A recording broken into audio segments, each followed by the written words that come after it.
Hey everyone, welcome to another edition of What Do You Need to Know to Live in Costa Rica. Today we are finally getting to a place that everyone wants to know more about, Cartago. That's right, after many emails and conversations where people say, why don't you have a city video on Cartago? We bring you Cartago. Cartago. Here we are. Here we are. Cartago, the city, not to be confused with Cartago, the province, which is a whole nother video. But before we get into all of that, let us just remind you that if you find value in these videos and love watching these two weirdos talk about random things about Costa Rica, we would really value your feedback with a thumbs up button, with a comment, with a subscribe. That's the biggest compliment you can provide us. Or with an email, hola@yourpoorvida.com. Book a discovery call with us to learn more about moving to Costa Rica. So one of the things you just said that I think we'll talk about is, there's a difference.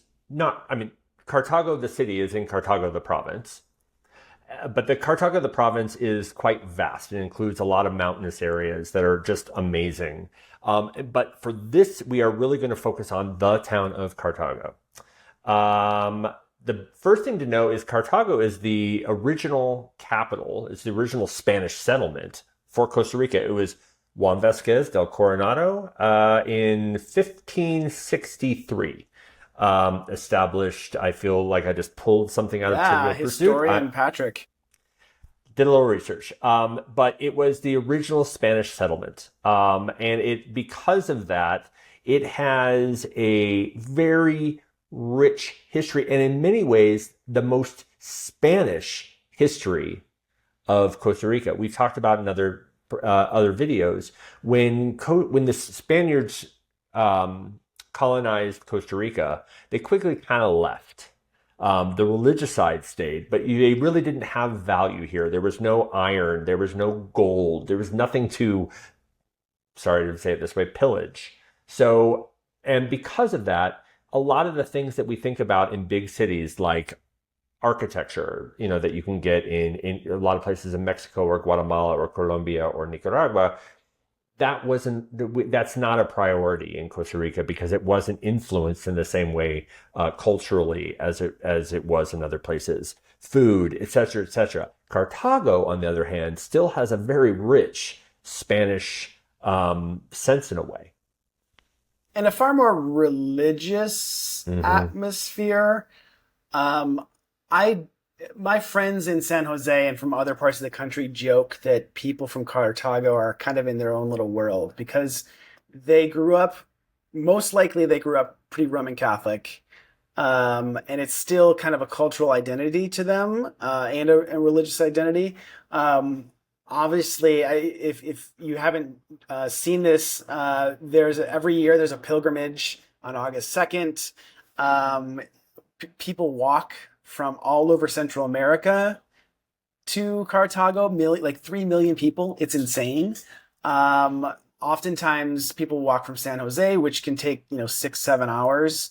I did it the first year I lived here, and it was intense and crazy. But you're doing that because of the Basilica, the Virgin Saint of Los Angeles.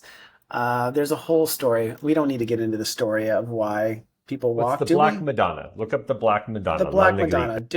Exactly. Do a Google search. But it's a fascinating, different culture that you don't find really in San Jose or other parts of Costa Rica.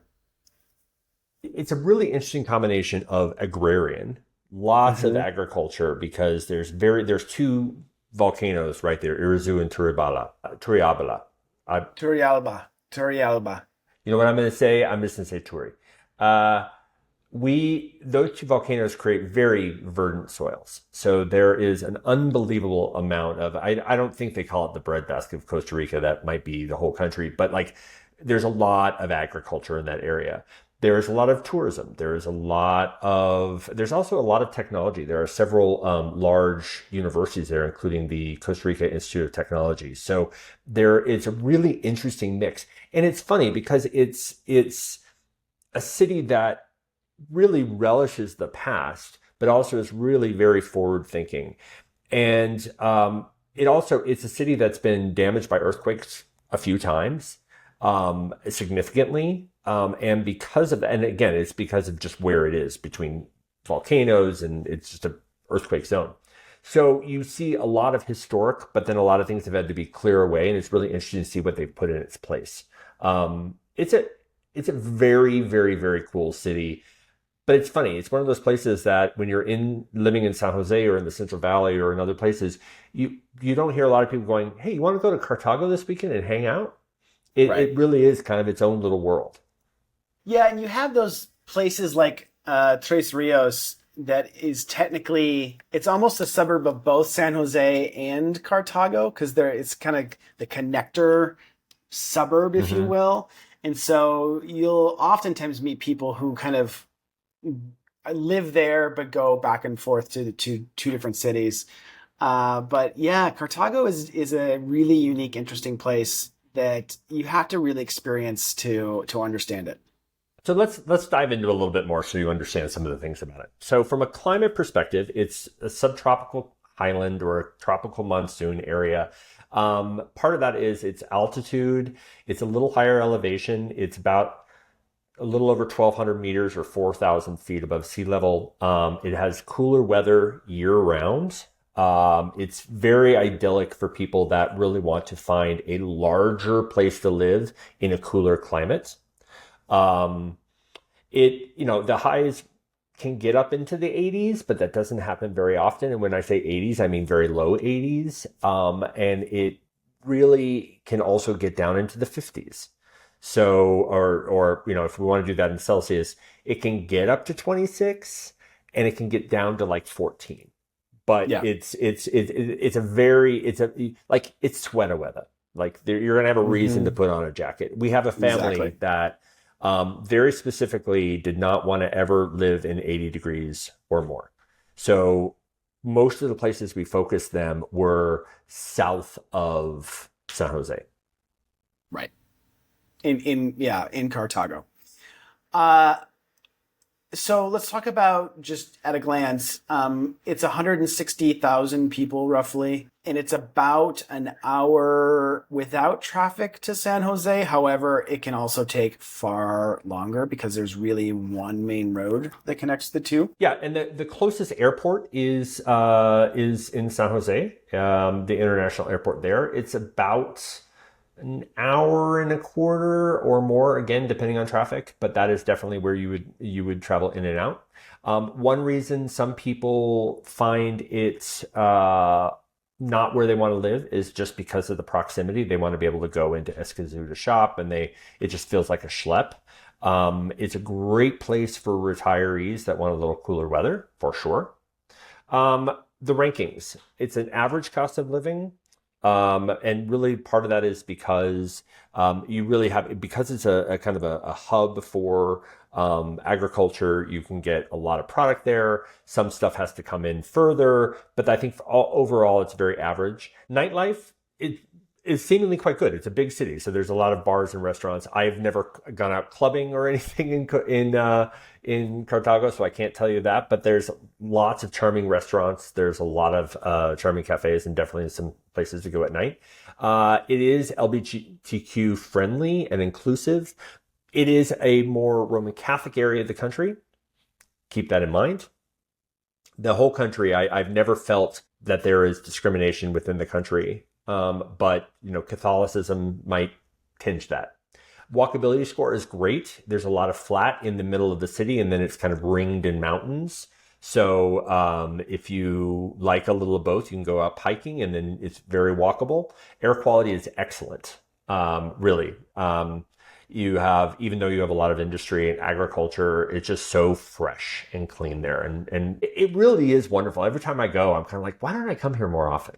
Yeah, yeah. I don't think I could ever live there, but I really enjoy going. It's a different feel than so many places in Costa Rica. There's amazing history, like even within the surrounding areas of Cartago is one of the first churches, a ruin that's in, it's probably 10 minutes outside of downtown. Amazing sights to see around the city, and just architecture and the scenery of the volcanoes. It really is a great place. But your proximity to the mountains allows you to do a lot of adventure. There is, as I mentioned, there's multiple volcanoes that you can hike, and the crater of Ilarzu is beautiful and really interesting and full of water, and it's a fun trip. There's river rafting, and there's a ton of the things you would expect, zip lining, like that kind of stuff you will have in spades. There are some higher end kind of resorts. I don't mean higher end like in the Four Seasons, but there are some really nice resorts. There's a water park, a lot of national parks, things for you to do. If you are a mountain biker, lots and lots of mountain biking in that area. And then the other thing that's really interesting is like there's a lot of craft brewing. Like there's a whole new scene of kind of young people that have come back into Cartago to kind of reestablish it and redevelop it in ways that you started to see coming. Like first it was in Curridabat, and then Tres Rios started to have some of that. So you're seeing a really interesting craft brewing scene and artisanal cheese scene and just some really cool, innovative fusion restaurants. So there's definitely a vibe of it coming to its own, and that's super cool. There's also a language dialect difference. I was having this conversation with my friends. He grew up in San Jose, and so they used usted for you. His brother and brother or sister-in-law moved to Cartago, had kids there, and suddenly the kids started speaking in vos. Instead of usted, they speak in vos. He said it was just so foreign. So yeah, it's a really interesting dialect difference in Cartago versus the rest of the country. So this is a very short summary, obviously, of a very historic area, but hopefully this has piqued some interest in you to do some more research on Cartago yourself. If you are planning on coming to Costa Rica and you have I'm only going to be here for a week, Cartago might not be on your bucket list. If you're going to be in Costa Rica for 3 weeks, I would highly recommend at least coming for a day trip from San Jose. I think you would really enjoy it. And obviously reach out to us and let us help you figure out if this is a place you do want to scout. And for a lot of people, this is a smart place to scout. There are more and more people that we're talking to about Cartago for sure. Yeah, it is definitely worth looking at. We would love to hear from you if you are interested in scouting Cartago or anywhere else in Costa Rica. You can reach out at hola@yourpuravida.com. To let us know what you're thinking, and we'll hop on a Zoom call and get to know you. You can also go to our website, www.yourpuravida.com/links. All of our blog posts, all of our videos, all of our services are there, including a book a discovery call, book a call button. Click that and you can sign up to get on our schedule for 20 minutes. We would love to get to know you and help you think through how you might go about scouting Cartago or somewhere else in Costa Rica. And I look forward to going back to Cartago, Patrick. Let's do the walk next year. Let's do the pilgrimage. We went this year, Aaron and I went this year to do the pilgrimage. But we thought, we'll walk kind of close because we didn't have as much time as we thought. We didn't have a whole day to spend. So we thought we'll park closer. And like, we had just missed it. And we're like, oh, they took the doors are closed. And, but we had a lovely lunch, and it was just a fun trip and to go and experience something different. Where haven't we talked about? What cities, now, we're not going to probably do every small town in Costa Rica, just to be clear. But if there is a place in Costa Rica that you're really interested in, it's exciting for us because for us to do these videos, we have to go explore the places ourselves. So if you have a place that you're like, I really want to know more about that, I have a couple in my mind that we haven't done, please reach out to us. We'd love to know that. And until then, Aaron, as always, Pura Vida.